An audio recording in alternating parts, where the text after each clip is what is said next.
All right, so welcome back into another Dragon Ball Super card game video, and today I'm going to go over a certain green leader that I actually really do enjoy. Previously in the set that he was released in, I thought he was pretty good.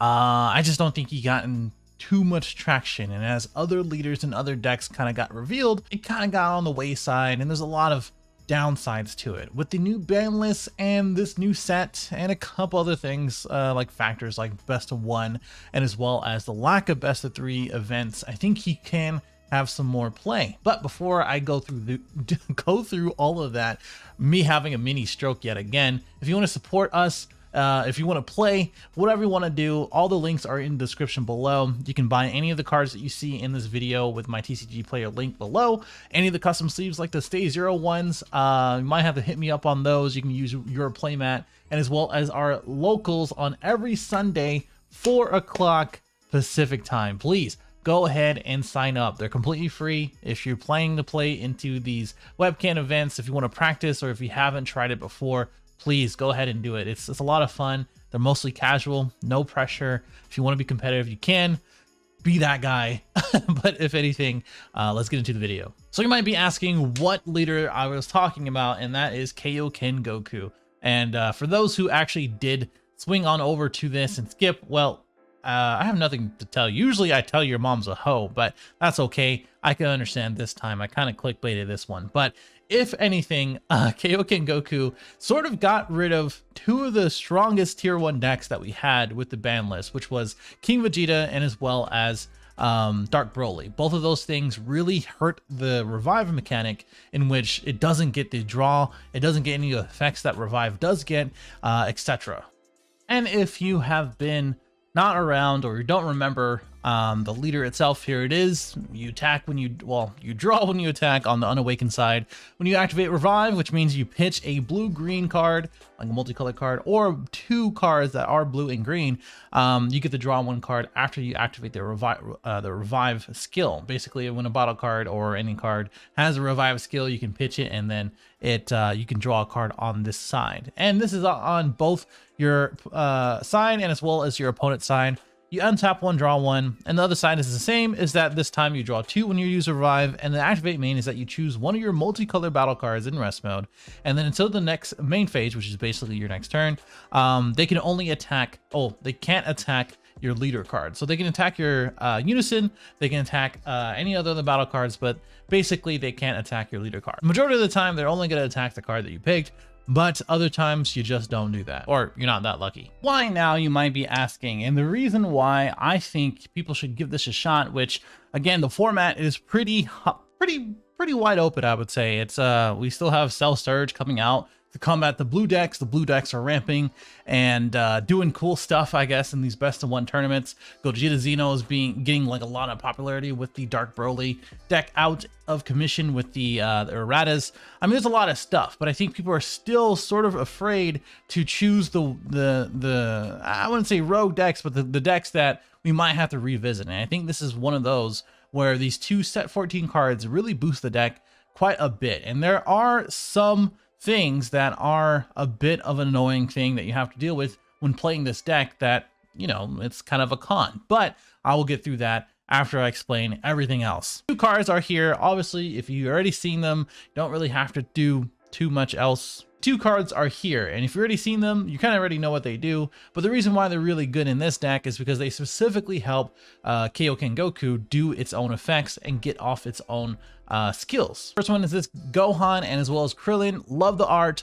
It is awesome as far as a card. The only downside of this is that you do crit a life, and yes, it is super annoying. It doesn't have deflect. Very annoying. I wish it did have a deflect, which means in turn the Piccolo and Gohan does have a deflect as well, but it is what it is. This is the type of thing that you have to kind of take a chance on, and you sort of have to build a deck and play the deck around the answers that they may have, as in like Zamasu, God Sealing, these smaller counter plays and things like that. Yellow using Tyrannical Blow, those things really do hurt this card. But when you actually do get it out, you get to play out a revive something with 3 costs or less revive skill, or you get the bottom deck a card, which most of the time you're not really gonna do. But it is a 10k swing. It does have revive itself, so if you swing at it, they KO it, you get to use its effect as well. There are other cards as well that I don't include in the deck, which I will talk about. People are gonna ask why I don't use the 1 cost card that pops your own stuff.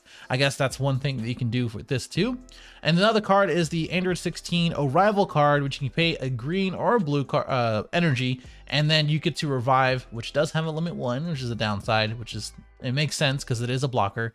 You basically have a 15k blocker. You can pop itself using the activate battle. Basically, when it's your opponent's turn, you get to KO this card, and you get to choose one of your opponent's Unison cards and remove a marker on the card. So basically, you can block, activate battle, you can pop itself, come right back, you can draw 2 or 1 with your leader, and then now you still have that 15k blocker, and you can use it again. So there you go.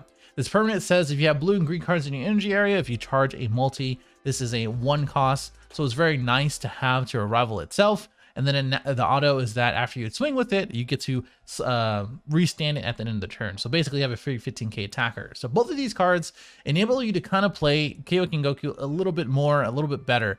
And you don't have to like do the things I'm going to tell you in a little bit. But again, these are really good options to get out like multiple of the Piccolo and Goku, or Piccolo and Gohan, and as well as multiple of these guys where you can just block and then pop itself, or do whatever you want. Or if you block and then KO, you get to draw 2. So it's that type of thing. Let's talk about the list. Basically, the idea of the deck is to sort of establish a certain board, which I'll talk about in a second, and then defend and out advantage your opponent through revival. And the 2 things that this deck really does lose to is the things that negate the skills. So again, to the 2-drop Krillin and Gohan, things that minus, as in anything red that gets around the 15Ks or the revival mechanic, which is why we have the Goku and as well as the TN as far as an alternate win con. And then your Unison is a little bit, I would say, a little bit vulnerable to the leader effect because they can still swing at the Unison. But every swing, just like I said before in any other video I've made, any swing to the Unison, any swing to a battle card is not a swing to your leader, which means you get that much advantage and that much time to actually do whatever you want afterwards. We do play 3 of the homicidal tokens, which is very good in this deck because it helps you sort of get another card, another blocker. It's just really good in really any of these monocolored decks. And then we also have the Kaioken Goku, which you can play the other Kaioken Goku that gives you, I think, 15k and triple or something like that. But I like this one because the skills are negated for this guy if you already have this guy out. And then you can just pass their turn. The skills are back in effect after you can swing with it. And then if you swing with the battle card, 6 or less, you can pop itself, and then you can use a revival that way. So it's pretty good. So let's talk about a few cards, or the ways that you can use your cards the first few turns. The first one is pretty obvious, that you can just charge a green and yellow, probably these guys. Later in the game, basically the permanent says that you can choose a blue and a green card. It can be multicolor or not.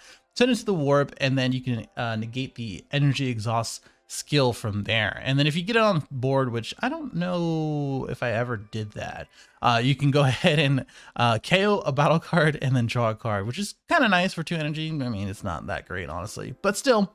But the turn 2 is always going to be Gohan and Krillin. If you don't see it, then you can probably focus on a rival for the cards I'm going to talk about in a second, or the cards that you see in the list. And then you can swing with it, because now you can just use revival or revive afterwards. If you don't want to swing with these, because you're probably not going to be awakened unless they're swinging a lot, you can just keep this guy in rest, or you can keep it in active mode. So one of these guys should be in rest, so that way they can swing at it, and then you can use revive. But when this guy does come back to you on turn 3, you can either do one of 2 things. Either play another one of these guys, pay 3, depending on what matchup you're going against. If you know that they're not going to be able to respond to it, then you should be able to just establish multi of these guys. If you get 2 of these guys out, it's actually really annoying to deal with. It gets around Kai as well, so I mean, that's one of the most annoying cards that I can think of. But other than that, just swinging 15k with barrier and as well as revive, and them pitching a card is still pretty strong. Next turn, Turn 3 becomes your unison turn, where basically you just want to start gaining cards in your hand and start having that setup where basically you have the unison, you have the Piccolo and Gohan on the field. You have yourself awakened if you get to that point. Again, it depends on the deck that you're going against. And even if you don't, they're still going to probably swing at that Gohan and Piccolo. If they don't, then they swing at your leader and you can awaken that way. But you can get this guy out. You draw 2 cards every time you pitch. You get to play a 15k attacker afterwards, which gives you combo power as well. You can keep this guy in hand to respond to any other battle cards on turn 3. And then Dormant Potential is basically the card that makes this deck kind of what it is, in which you have the Piccolo and Gohan. If you're awakened, you can choose that. You can Dormant Potential it, and then it comes back after they swing into it. You revive, and then you can use Homicidal Clones or something similar of that to that point, or a blocker. And finally, let's talk about some of the flex turns, or the turns that basically may not go the way that you wanted them to. And that's where some of these cards that I was talking about before kind of come into play, where you can pay 2 to rival this guy, which is a 20k blocker that has revenge and that does have dual attack. So you can swing twice with the 20k and then making it go into rest, and then make your leader have your opponent swing into it.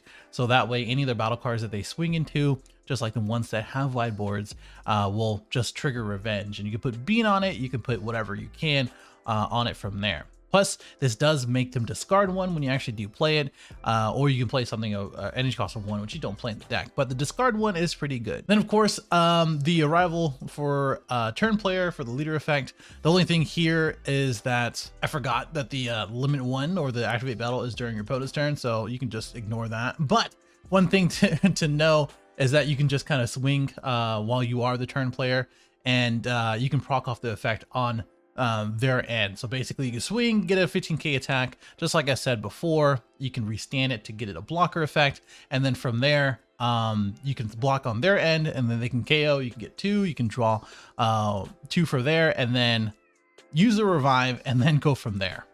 And it's really good because if you have this in rest or the Piccolo, you can just block and you don't have to waste a negate or something like that. And then this is the additional finisher in Goku/TN. TN is a double striker, 20k, and then this guy is a 25k triple striker that has barrier. This also does help you awaken. So basically, if you charge everything blue, multicolor, or green, you can then go ahead and pay 1 and add a card into your life, as long as they don't respond to it. But this is an activate main, so you can just take the life anyway. Plus, this guy just kind of sits there as a 15k swing that has barrier, and it's another card they just swing into, so that way your leader isn't taking the attacks for that. Okay, let me know what you think about the deck, your thoughts about the format, and really any other leaders that you want me to cover. I do have at least 2 or 3 more leaders that I want to talk about. This is one of my favorite formats so far, and it just seems so much fun. Like Cell is valuable, like Hand Destruction that is, and some of these other decks. And you know, topping with Jaren the other week with the webcam online event was really fun, because I kind of showed that you can play something new and have some success with it too. And this is sort of the same concept. So I will see you in the next one.